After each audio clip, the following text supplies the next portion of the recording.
All right, let's dive in. You brought us some really interesting source material today. Looks like lecture notes almost, covering Git version control. Exactly. It's focused specifically on branching and how teams use different strategies, different workflows to collaborate effectively. Okay. And our goal here is to really pull out the key insights from these notes for you, the listener. We want to get beyond just the commands and understand the why behind it all. How does this make development better? That's the plan. Make sense of how developers use Git effectively in a team setting. Great. And the notes start off with a quick recap, which is helpful. We've talked before about why version control is so essential, right? Tracking changes, avoiding stepping on toes, being able to go back in time if needed. Yeah, the basics. And the core Git ideas like repositories, local ones on your machine, remote ones shared somewhere else, and commits, those little snapshots of your work. And the basic commands everyone starts with. Git add to stage things. Git commit to save that snapshot. And then git push and git pull to share work. Absolutely. Those are the fundamentals. But where Git really shines for teams, the core concept that unlocks collaboration is branching. Branching. Okay, let's get into that. The source uses a nice analogy, a tree trunk versus like side paths. Yeah, think of it exactly like that. A branch in Git is basically a detour, an independent line of work that splits off from the main development path. That main path is usually called main or sometimes master. A detour. Okay. Okay. But why? Why not just stick to the main row? What makes branching so critical, especially when multiple people are involved? Well, the notes hammer this home. It's about isolation. Branching lets developers work on different things in the same project at the same time without messing each other up. Ah, okay. Like the example in the notes, Amith is working on feature A, Binesh on feature B. Precisely. If they were both just pushing changes constantly to the main line. It'd be chaos. Ah. Merge conflicts everywhere, I imagine. Total chaos. Branching avoids that. Each feature gets its own isolated space. And, the notes give that great example of efficiency, say, Amith's deep into feature A on his branch, and suddenly, bam, a critical bug pops up in the live code. He doesn't have to scramble or throw away his current work on the main line. Nope. He can just, check out the main branch, quickly create a new branch called, say, hotfix bug 123, fix the bug there, test it, merge that fix back into main, and then just switch right back to his feature A branch and pick up exactly where he left off. It's seamless. The notes really stress how powerful this context switching is. That ability to switch gears without losing work or making a mess, that sounds invaluable. It really is. It also means you can experiment. Got a wild idea. Try it on a branch. If it doesn't work out, no problem. Just delete the branch. The main code is safe. So the notes basically say branching isn't just nice to have, it's essential for collaboration. A must. And Git makes it really cheap and easy to do, technically speaking. It's a very lightweight operation. Okay, so how do you actually make one? The source mentions the commands. Yeah, the basics are git branch, followed by whatever you want to call your branch, like git branch feature X. Then you switch to it with git checkout feature X. And there's a shortcut. Yep, git checkout -b feature X. Does both, creates the branch, and switches you to it in one go. Very common. Got it. So branching gives us this power and flexibility. But then the source material shifts gears to talk about workflows or branching strategies. Why isn't just knowing how to branch enough? Because Git's flexibility can be a double-edged sword in teams. Without some kind of agreement on how everyone uses branches, things can get messy and inconsistent really fast. So a workflow is like a team agreement, a recipe. Exactly. A recommended way to use Git, especially branching and merging, to keep things organized and productive. And the notes mention a few big ones. Git-Flow, GitHub Flow, GitLab Flow. It calls Git-Flow very comprehensive. It definitely is comprehensive. Git-Flow uses several long-lasting branches, main, develop, release branches, hotfix branches. It's quite structured. But the notes seem a bit wary of it, saying it can be unnecessarily complex. Yeah, for many projects, especially smaller ones or those doing continuous delivery, Git-Flow can feel like too much overhead. It requires real discipline to follow correctly. More for like big enterprise software with scheduled releases maybe. The notes say, often overkill.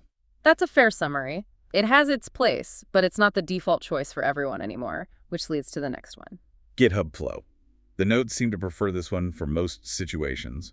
Simpler. Much simpler generally. It's designed to be lightweight and work well with continuous deployment practices. Okay, so walk us through the steps of GitHub Flow, according to the source. Sure. Step 1, you always start by creating a new branch off the main branch for whatever you're working on, a feature, a bug fix, whatever. So isolation right from the start. You do all your coding on that new branch? Yep. You make your commits on that branch until you think the feature is done, or at least ready for feedback. Okay, feature's ready. What's next in the flow? Step 3 is key. You open a pull request, or PR. Pull request. The notes define that as basically proposing your changes back to the main repository, usually targeting the main branch. Exactly right. Your PR bundles up all the commits from your feature branch. It's essentially saying, hey team, I've done this work. Please review it before we merge it into main. So it's a request for review and discussion. Absolutely. The whole point is collaboration and quality control. Other developers look at your code in the PR, they can add comments, suggest changes. And you make those changes back on your feature branch. Right. You address the feedback, push the updates, and the PR automatically shows the latest changes. This back and forth continues until everyone's happy. And when the PR gets the green light, approved. Then the changes from your feature branch are merged into the main branch. Usually this is done right through the web interface where the PR lives, like GitHub or GitLab. Your feature is now officially part of the main code base. And the final step. Cleanup. Delete the feature branch, both your local copy and the one on the remote server. Keeps the repository tidy. Create branch, code, PR, review, discuss, merge, delete. That sounds pretty streamlined. It is. It keeps the focus on getting changes reviewed and integrated quickly while always protecting the main branch. The notes also briefly mention GitLab Flow. How does that differ? It's quite similar to GitHub Flow, but the notes mention it often adds things like specific environment branches, like staging or production, or integrates more directly with CI/CD pipelines. But GitHub Flow is often the simpler starting point. Makes sense. Okay, so GitHub Flow is a solid practical strategy for many teams. The course then wraps up with a bunch of best practices, both for branching and just using Git generally. What are the key takeaways there? For branching, the big ones are definitely create a branch for every distinct piece of work. Ideally, one person per branch to avoid confusion. And keep those branches short-lived, right? Oh. Don't let them linger for weeks. Exactly. Finish the task, get the PR reviewed and merged, then delete the branch. This ties into another rule: merge often. The longer branches live apart, the harder merges become. Avoid those massive, painful merge conflicts later. Precisely. And always, always keep main clean. It should only ever contain stable, production-ready code. Don't commit directly to main.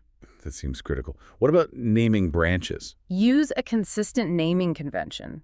The notes suggest something like feature username short description or bug fix ticket number short description. Just makes it easier for everyone to see what's what. Simple but effective. Mm. Okay, and the general Git best practices. These are really about good habits. Make small, incremental changes. Don't try to build a huge feature in one go. Break it down? Right. And related to that, make your commits atomic. Each commit should ideally represent a single logical unit of change. Why is that so important? It makes tracking down bugs much easier, understanding the history, and even reverting specific changes if you need to. It's incredibly helpful. Okay. Commit often, too, the notes say. Even unfinished work. Yeah, commit frequently. It's like saving your game. It protects your work. And before you create a new branch from your local main, always do a git pull origin main first. Get the latest updates. Why first? It ensures your new branch starts from the absolute latest state of main, which helps prevent conflicts down the road when you eventually merge back. Smart. And push your local commits on your feature branch up to the remote often. Yes. Don't keep all your work just locally. Pushing frequently backs it up and lets others see progress if needed. And obviously, use branches. It kind of circles back to the main theme. It does. It's fundamental. Also, write good commit messages. Explain why you made the change, not just what you changed. Your teammates and future you will thank you. That's a good one. Anything else? Just the final point. Pick a workflow like GitHub Flow and get the whole team to stick to it. Consistency is really key for these strategies to work well. Okay, this has been a really helpful walkthrough of the source material. We've covered why branching is so vital in Git, compared different workflows like Git-Flow and the more common GitHub Flow, understood the role of pull requests in team collaboration and code quality. And hit on some really crucial best practices for both branching itself and just day-to-day Git usage. These aren't just abstract ideas, they directly impact how smoothly development happens. Definitely. Whether you're working alone or on a huge team, these concepts really form the foundation of using Git effectively. For sure. And the notes you provided also hinted at some more advanced topics we didn't dive deep into today, things like CI/CD integration, trunk-based development, Git rebase versus merge, areas you could explore next. Yeah, those build right on top of what we discussed. They're sort of the next level. So thinking about all this The workflows, the pull requests, the focus on review and collaboration. It makes me wonder, here's something to think about. How does adopting a really structured workflow like GitHub Flow actually change the culture of a team beyond just the technical process? That's a great question. It definitely impacts communication, responsibility, how people interact around the code. Yeah. Lots to consider there. Food for thought. Well, thanks again for bringing the source material for our deep dive. Super insightful stuff.